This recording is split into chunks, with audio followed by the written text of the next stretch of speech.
Bien. Ahora, si tienen preguntas, pero claro, hermano, ¿ah? Ven, con claridad, porque tus preguntas son más enredadas que pelea de pulpos.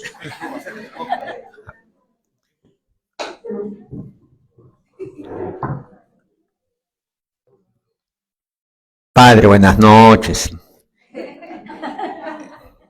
Con caridad. Me quitó una pregunta ya, no de malo, sino de apurado. Era lo de San Pablo, que justamente decía, no en mi carne los. Lo que le quería preguntar es, en la después de Santo Rosario, hay varias invocaciones hasta a María. ¿Eso se completaría todo lo que es parte de su corazón? ¿O tendríamos que buscarlo como tarea para después de la clase? Hay 60 y tantos, ya. Ese era el asunto. El otro sería lo que me dijo ahorita de Constante, serían las antífonas marianas, y bueno, ¿no? Una sorpresita más luego, al estilo del gordito. Gracias.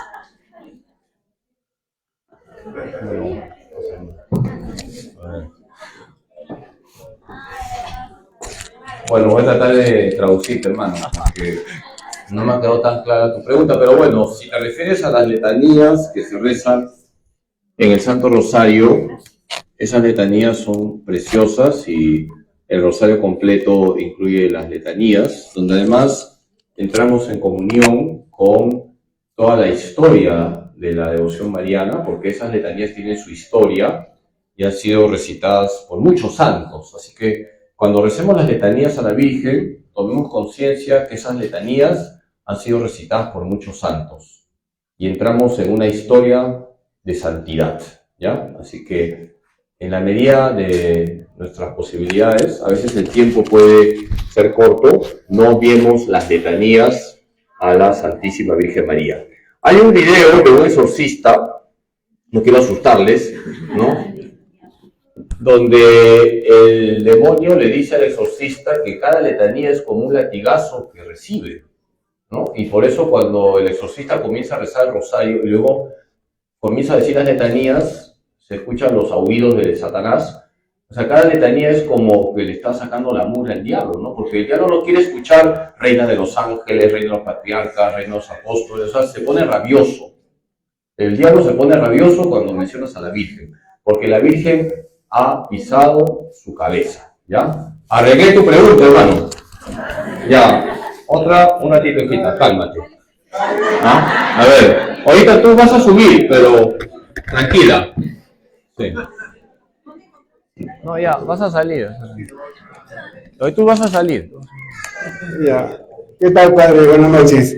Quería preguntarle, cuando María se expresa al final, mi inmaculado corazón triunfará. Cuando dice al final, se refiere al final de los tiempos, y cuando dice mi inmaculado corazón, se refiere a Jesucristo. Esa es mi pregunta, padre.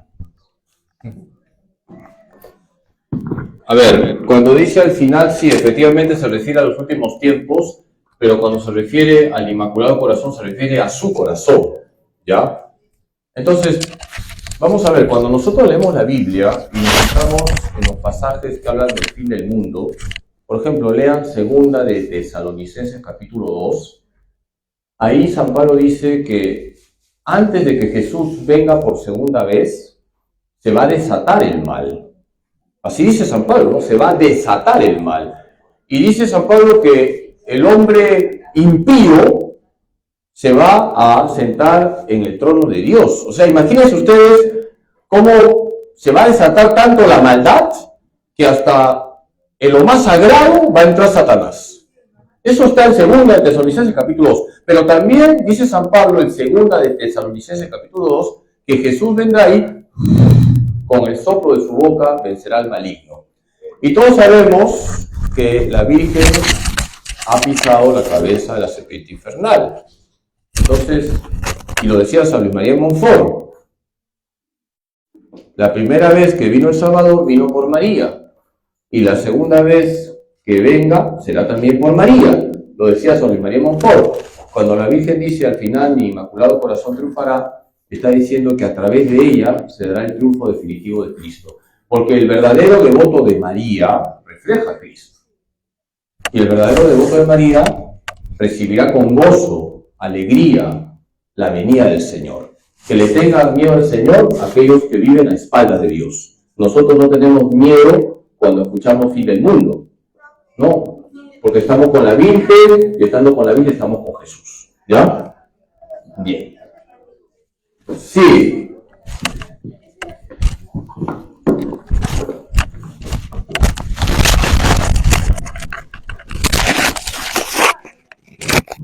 Padre, buenas noches.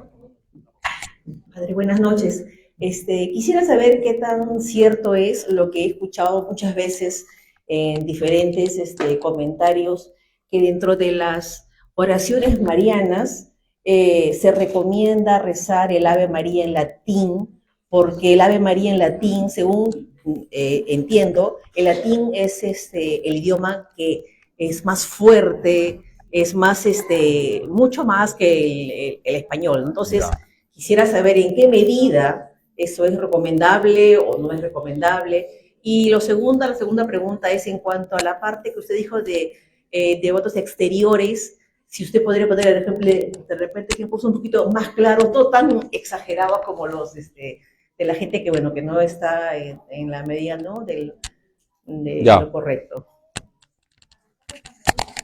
Sí. A ver. Ya están desesperadas las niñas para sacar los números. Ya, ahorita sacan, no se preocupen. A ver, agradezco la pregunta de la hermana.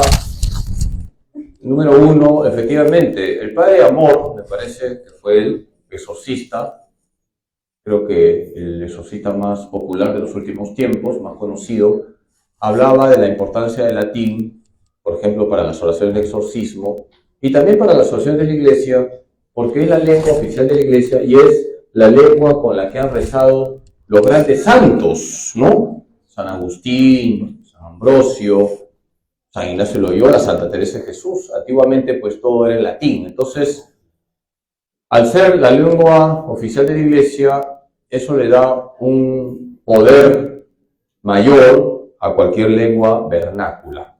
Por eso es importante que, si es que se puede, no es obligatorio, pero muy recomendable, aprendan el Padre Nuestro, la de María de Gloria en latín. Sí se puede aprender, no hay que ser un genio, basta que 2 meses lo estés repitiendo y ya se te queda, ¿no? Y tampoco te va a hacer daño, ¿ah? Al contrario, ¿no? Porque también hay que decirle a algunos sacerdotes que le tienen fobia hoy al latín, no sé por qué, ¿no? Y piensan que ha pasado de moda, y no ha pasado de moda, porque el Concilio Vaticano II, por cierto, no prohibió el latín. Ciertamente permitió que la Santa Misa se diese en la lengua propia, y está muy bien, pero también dijo el Concilio Vaticano II en la Sacrosanctum Concilium, consérvese el latín porque es la lengua oficial de la Iglesia. Entonces, agradezco su pregunta y les animo a que aprendan las oraciones básicas en latín, el Padre Nuestro, el Ave María y el Gloria. Sí se puede, ustedes son muy inteligentes, ¿no? Y también a cantar la salve en latín. Y con relación a la segunda pregunta, los devotos exteriores, por ejemplo, ya que me ha pedido un caso más sencillo, usar el escapulario de la Virgen del Carmen, ¿no? Yo, por usar el escapulario, podría caer en ese grupo de devotos exteriores, pensando que teniendo el escapulario, ya me voy a ir al cielo de frente sin pasar por el purgatorio, ¿no? Cuando todavía no he expiado los pecados que tengo que expiar aquí. Entonces, estaría cayendo en el grupo de los devotos exteriores. De pensar que porque tengo un signo exterior, que es el escapulario, y está muy bien, y ojalá que todos ustedes tengan su escapulario de la Virgen del Carmen, yo ya no voy a pasar por el purgatorio simplemente por tener el escapulario en el pecho. A ver, un momentito. La Virgen ha prometido, sí, que nos va a llevar al cielo, y que si estamos en el purgatorio, el primer sábado siguiente al día de nuestra muerte nos sacará del purgatorio, pero también la Virgen habló de sus verdaderos devotos. Y el verdadero devoto es el que se esfuerza por vivir en gracia de Dios, el que se esfuerza por ser santo, aquel que todos los días busca reflejar a Cristo, ¿ya? Y si yo muero en gracia de Dios y no he buscado reflejar a Cristo con todo mi ser y tengo cosas que espiar, tengo que pasar por él, purgatorio, ¿ya? Aunque haya tenido el escapulario de la Virgen del Carmen, ¿de acuerdo? Ya. Bien. A ver, sí.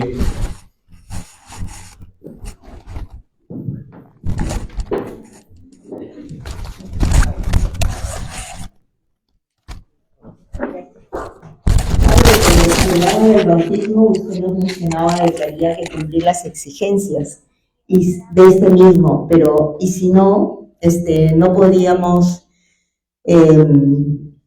si no, y si hacíamos las consagraciones menores, no íbamos a alcanzar esas exigencias. Quisiera saber cuáles son las consagraciones menores. ¿Son la consagración a la Virgen María y a San José o hay otras más?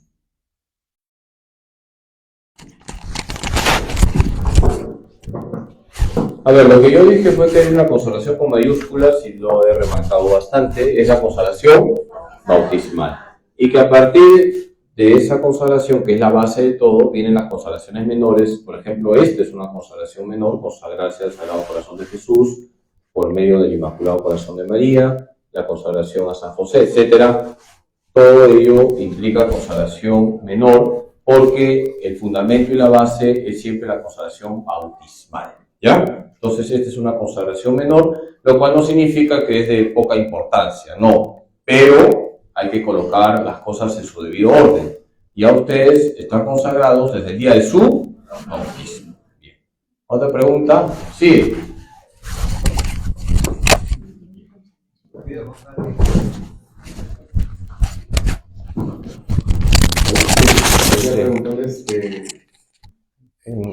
¿Por qué cambiaron en la traducción del Génesis 3:15? Cuando dice Dios que le condena a la serpiente, que vas a arrastrarte y que la Virgen, o sea, y que ella le pisará la cabeza. Pero ahorita en el texto dice que él le pisará la cabeza. Sí. Pero, ¿y por qué lo han cambiado? ¿Qué pasó?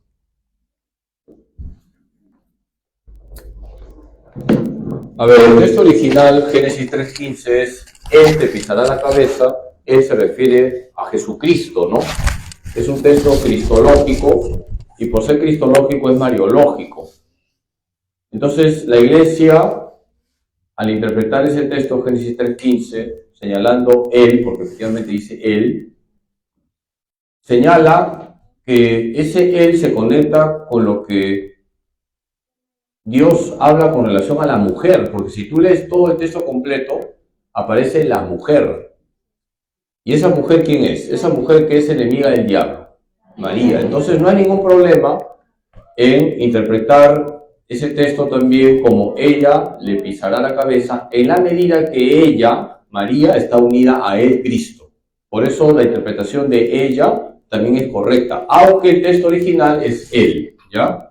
Repito, el texto original es él te pisará la cabeza. Eso es correcto en el griego, el texto griego que tenemos. Pero la Iglesia ha visto que ese texto, que es cristológico, también se puede explicar mariológicamente, porque ese él, que es Cristo, viene a través de una mujer. ¿Quién es esa mujer?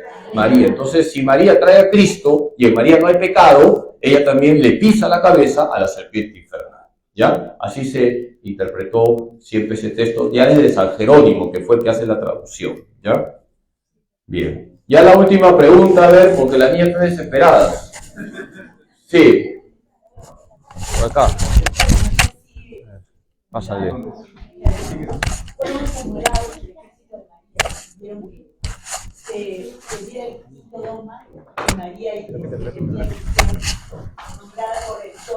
No se escucha a él porque ya. Era una pregunta sobre el ejército de María, que ellos habían estado, digamos, impulsando que se dé el quinto dogma, ¿no? De María Correctora. Fueron acumulados, ¿verdad, padre? A ver,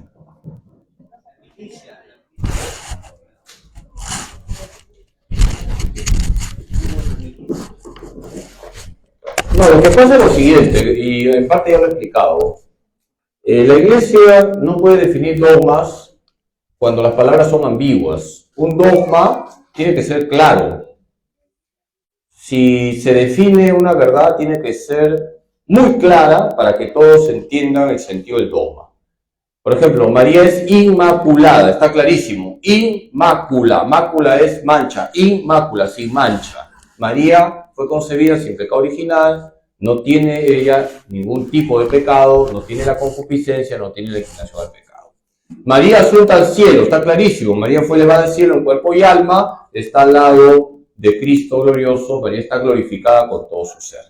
Entonces la iglesia ha visto, y los papas han visto, ¿no?, que no se puede definir un dogma, en el caso de la Virgen, donde la palabra sea ambigua, como es la palabra corredención. La palabra corredención, lo voy a decir, puede entenderse bien o mal. Bien cuando la entendemos como colaboradora con el Redentor. Ahí está muy bien. Pero mal si la entendemos a María al mismo nivel de Jesús. Y como ya les he dicho, María no está al nivel de Jesús. Entonces, por eso la Iglesia no ha definido ese dogma y yo estoy seguro que no se va a definir. Pero sí se podría definir el dogma, aunque ya en la práctica lo vivimos, de la mediación de María, o María mediadora de todas las gracias. Ahí sí está mucho más claro, ¿no? Mediadora, porque nos lleva a Cristo, o María intercesora ante Cristo, pero el caso de corredención, la palabra es ambigua. ¿De acuerdo? Bien. Muy bien, pues voy a darle la bendición. El Señor esté con ustedes. La bendición de Dios Todopoderoso, Padre, Hijo y Espíritu Santo, descienda sobre ustedes y permanezca para siempre. Amén. Pueden ir en paz. Que tengan buenas noches, bendiciones, ánimo en Cristo.